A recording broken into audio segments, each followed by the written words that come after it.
Tu peux aller à la salle pendant des années et construire un corps qui ne fonctionne pas. Bienvenue dans la Mad Zone, le podcast qui parle développement athlétique, mobilité, longévité et mindset. Et aujourd'hui, on va parler de la différence entre l'entraînement en fitness/musculation et le développement athlétique. Parce que la manière dont tu t'entraînes va déterminer le corps que tu construis. Aujourd'hui, je vais vous parler des problèmes et des limitations que je vois dans l'entraînement en musculation la plupart du temps. Ensuite, je vais vous parler de mon approche, comment j'adapte mes séances en fonction de mes clients et de leurs besoins. Puis je vais vous parler du développement athlétique, en quoi ça consiste concrètement. Et pour finir, on va parler structure, comment j'organise mes plans d'entraînement pour un corps fort, mobile et sans douleur. Let's go! Donc dans les limitations, voire les problèmes que j'ai vus en musculation ou en entraînement en fitness, c'est que beaucoup de coachs ont une vision basée uniquement sur l'hypertrophie. Donc dès qu'ils vont avoir de nouveaux clients, ils vont voir uniquement par ce prisme-là de la prise de muscle, de l'hypertrophie, et ils vont vouloir les faire s'entraîner comme eux, ils s'entraînent. C'est-à-dire qu'ils vont faire des splits d'entraînement du type bodybuilding à faire un groupe musculaire ou deux par séance. Et ça, c'est une grande limitation parce que la plupart des gens qui viennent s'entraîner, qui sont néophytes, qui commencent le renforcement musculaire, ils ne veulent pas devenir bodybuilder. Ils veulent juste avoir un corps plus fort et une meilleure santé. Donc souvent, je vois des coachs appliquer leur entraînement à tout le monde. Ils généralisent toutes leurs séances. On fait faire la même séance à tout le monde. Que tu sois Brigitte, 45 ans, fonctionnaire, ou que tu sois un petit jeune de 19 ans, on va faire la même séance, on va faire les mêmes splits d'entraînement. Et ça, c'est pas possible. Il va falloir qu'il y ait une adaptation. Tu ne peux pas faire que de la musculation à tout le monde. Une des limitations qui se joint à ça, c'est que la plupart des gens ne peuvent pas s'entraîner 5 à 6 fois. Déjà 4 fois, c'est énorme pour la plupart des gens. La population générale, si elle arrive à s'entraîner 1 à 3 fois par semaine, c'est déjà exceptionnel. Et nous, on va être là pour les accompagner et les guider là-dedans. Et donc, quand on propose uniquement d'entraînement en musculation, on ne va pas cibler forcément les problèmes chroniques ou les douleurs chroniques qu'auront la plupart des personnes. Moi, ça fait plus de 10 ans que je coach aujourd'hui et j'ai jamais eu une seule personne qui n'avait jamais eu mal nulle part. Donc, une des choses fondamentales, ça va être de bosser sur ces douleurs et de comprendre d'où ça vient. C'est pas « Ah, j'ai mal au dos, ben ok, viens, on va renforcer ton dos ». Non, ça fonctionne pas comme ça. Ça peut marcher, donc tu peux penser que ce que tu as fait, c'est bien, mais c'est peut-être pas la meilleure solution. Et faire que du renforcement pour effacer une douleur, sans avoir de logique progressive ou de faire du gain d'amplitude et de la mobilité, c'est pas forcément la meilleure option. Moi, mon but, c'est de m'adapter à mon client. Donc, mon approche, ça va être d'abord de comprendre, dans un premier temps, la psychologie de la personne que j'ai en face de moi. Qu'est-ce qu'elle veut vraiment ? De quoi a-t-elle vraiment besoin et comment moi je vais l'amener vers ce qu'il lui faut vraiment. La plupart des gens, quand ils viennent et qu'ils disent « Ouais, moi je veux perdre 15 kilos », ça se trouve, ils ne veulent pas vraiment perdre 15 kilos. Parce que tout ce qu'il y a à faire pour les perdre, c'est peut-être trop dur en soi pour eux, ils le feront peut-être jamais. Mais ce qu'ils veulent, c'est quelqu'un qui soit positif avec eux, un accompagnement qui soit personnalisé et un feedback qui les pousse à aller au bout d'eux-mêmes.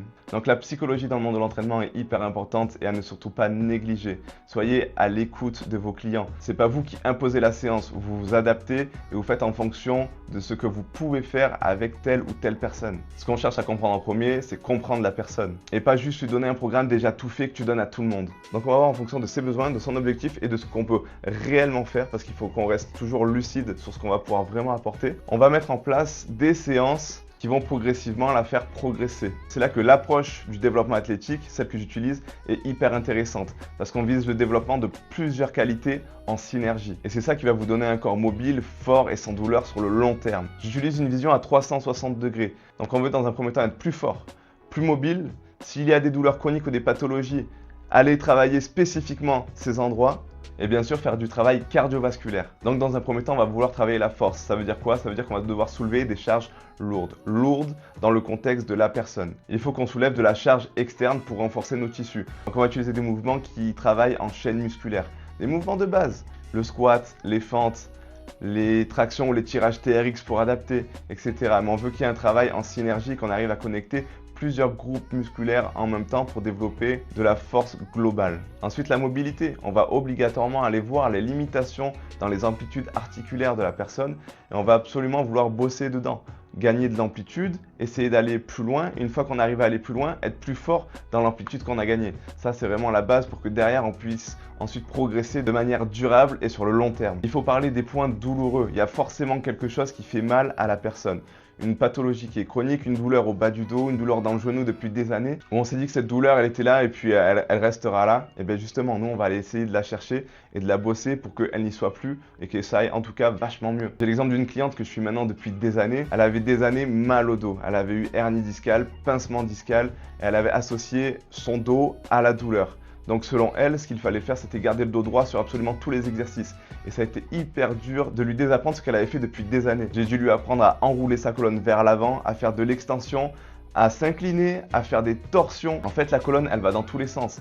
Et on est allé progressivement, petit à petit, dans tous les axes de rotation de la colonne vertébrale à 360 degrés. Et cette cliente, il y a 20 ans, son médecin lui avait dit qu'elle ne pourrait plus jamais courir parce que les impacts faisaient du mal à sa colonne vertébrale. Aujourd'hui, je reçois des messages tous les week-ends pour me dire le nombre de kilomètres qu'elle a fait.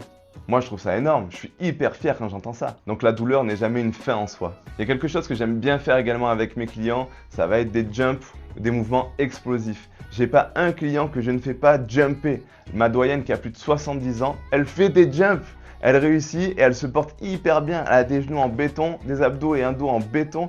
Elle fait des jumps. Faites des mouvements explosifs pour la bonne santé de vos articulations et pour stimuler vos fibres explosives. Maintenant, on va parler structure d'entraînement. Pour la population générale, on ne peut pas s'entraîner en split d'entraînement, bodybuilding, 5-6 fois dans la semaine. C'est trop.